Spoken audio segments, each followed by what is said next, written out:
In today's tutorial, I'm going to show you how to create and save a playlist on your VLC Media Player.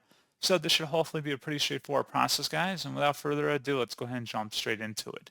So all you have to do is select the View tab up at the top and then select Playlist. Alternatively, you can select the Control and L key combination as well. And then if you want to add media, you can just drag and drop them directly into here, or you can search for them on your computer or My Music, for example, and just add them directly into your playlist. So we're just going to drag and drop them up there. And then once you're done, if you want to actually save it, you want to right-click on the playlist window and select where it says Save Playlist to File. And then you can save it wherever you want on your computer or device, and then select Save, and that's all you have to do. So pretty straightforward process, guys, and as always, thank you for watching. I do hope that was able to help you out, and I do look forward to catching you all in the next tutorial. Goodbye.